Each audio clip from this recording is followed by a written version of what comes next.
Although I'm attempting to be factual, the comments in this episode are only opinions and I am not making absolute distinctions. It also does not include a discussion of our professional special operations soldiers. Now, just so you know, I'm not the brightest bulb in the knife drawer. Here are my cheat sheet notes, so that hopefully I can construct a decent conversation on this subject. While I was packing, I was mulling over in my mind, should we send soldiers, boots on the ground, to Ukraine? So with that, I'm going to say, spoiler alert, no, we should not put boots on the ground in Ukraine. One of the reasons why, and this is an opinion that I have formed since I have come here, and why it's so important to come here, at least for me, to see what is really happening in the historical context of the biggest war in Europe since World War II. Right now, as I have traveled a little bit through Ukraine, definitely in Lviv, and I will see in Odessa, and I will see in Mykolaiv. Now, if this opinion changes, I'm going to scrap this video and make a whole new video. But right now, I have seen a lot of human beings, a lot of men between the ages of 18 and 60 running around here. There does not seem to be a dearth of men on the streets. Now, that could be for several reasons. One, the Zelensky government has a plan to equip them and arm them properly and then feed them into formations so they are properly trained to fight. You don't want to send a bunch of people to the front lines just to be cannon fodder. Secondly, there is possibly currently 1 million men and women and dogs that are fighting against the Russians right now.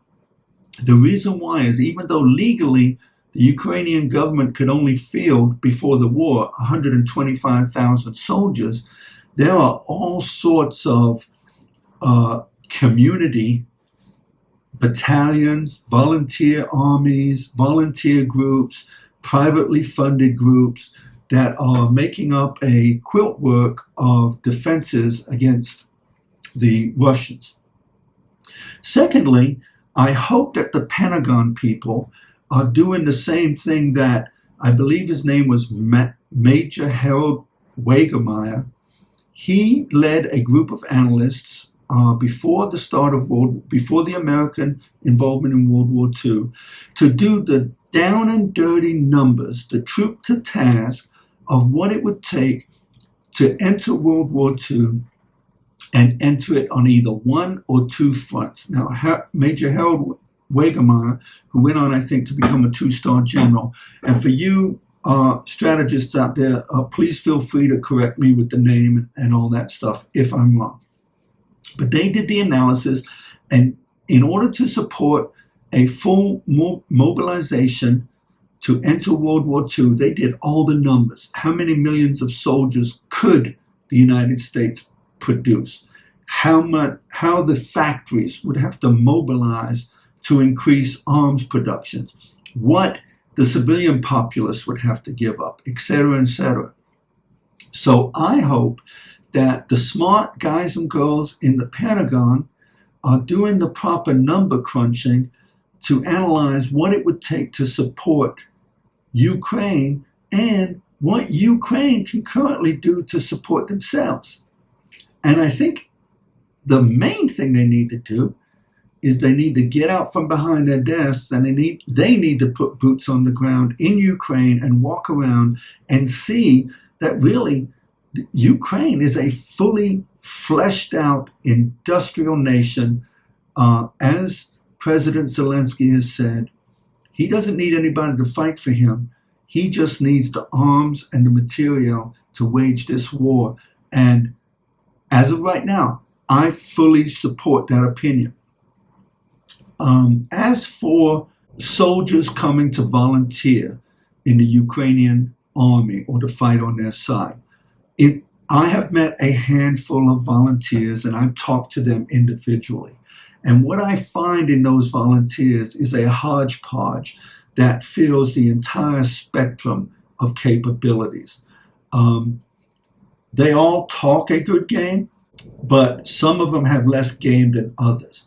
I mean, let's face it, if you come over here with a DD Form 214 and the fact that you graduated from jump school, parachutist school, and maybe you went to a school or two, it makes you look like a steely-eyed warrior.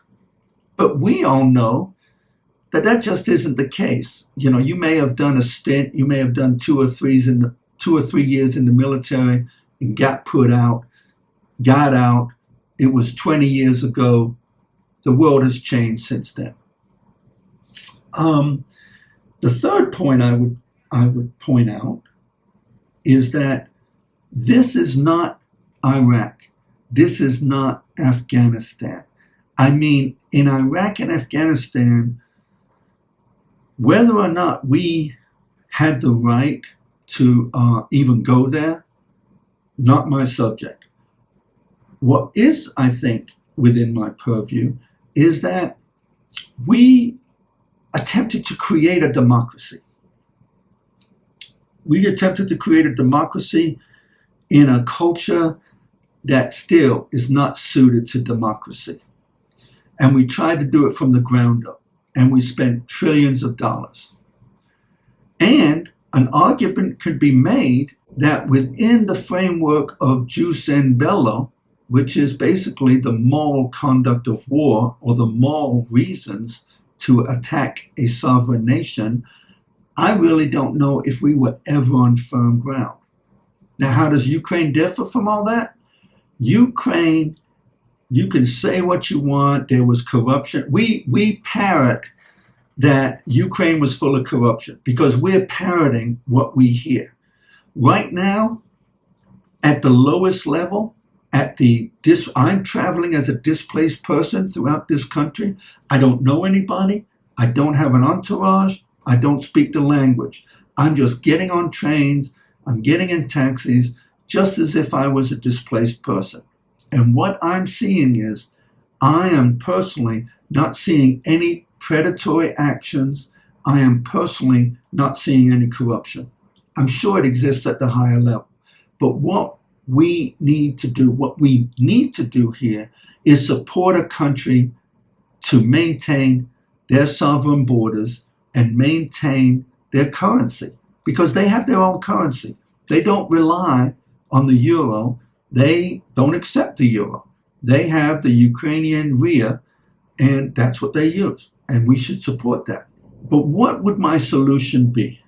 Well, my solution would be, it is in the best interest of, out of the 7 countries that border Ukraine, it is in the best interest of 5 of those countries that we, as a nation, with full transparency, train Ukrainian soldiers, Ukrainian professional soldiers, not American mercenaries, because then we would be wrong, in my opinion. We would train Ukrainian people to be a professional army. We need to do it with full transparency. We've got plenty of soldiers in Poland right now. In fact, in my opinion, we've got plenty of soldiers right now while the U.S. is trying to downplay it, hanging out in the mall, trying to have sex out of both pant legs. I mean, hey, that's just my opinion. But if you don't believe me, let's look at this video. Now, true, this soldier is in the military, and he's probably here at TDY in the reserves. But check him out hanging out in the mall, trying to get some ass with the subliminal message of, hey, I'm in the U.S. Army.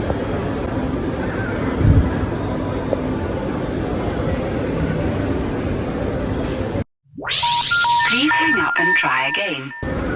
So, as you can see, when you are hanging out in the mall with your military gear, your military backpacks, you know, what is your game? Okay, so what we need to do is we need to reel that in and have our own professional army who are basically logisticians right now, logisticians and sustainment units that are helping to push all of these arms into Ukraine. We need to reel them in and have full transparency with the American people. We need to have full transparency with the American people that we are sending professional trainers here to one of those 5 countries or all of those countries to train the Ukrainian army. We don't need to put boots on the ground. The other solution I think we have is that we are absolutely, in my opinion, doing the right thing to continue to arm Ukraine. Let them fight their war. I think it is a just war. This is a very, since I have been here, it has occurred to me that this is a very just war against the evil empire of Russia. What the Russians have done is they have waged a war against the civilian populace here to the point to where they are all frigging, I don't even want to demean it by saying, you know, a colloquialism, but the Ukrainian people are shook. They are shook to their core, and the Russian people are doing that intentionally. So with that, just my opinions, just my take of myself putting boots on the ground here. Not boots, really, I'm just wearing running shoes. That's just my take of me putting running shoes on the ground here and traveling the same routes that the displaced people are traveling, staying in the same hotels, nothing great, no great hotel, nice hotel, beautiful people, and attempting to get a feel of what's going on here. So I hope you appreciate this. One last thing I will say is that any money that we make from this channel, when I say we, my wife Jane and I, any money that we make from this channel, we are going to fold into charities. And we will try to link those charities that we support to the number of views we get to a video. With that, hey, have a great day, and you'll be seeing me again. Bye.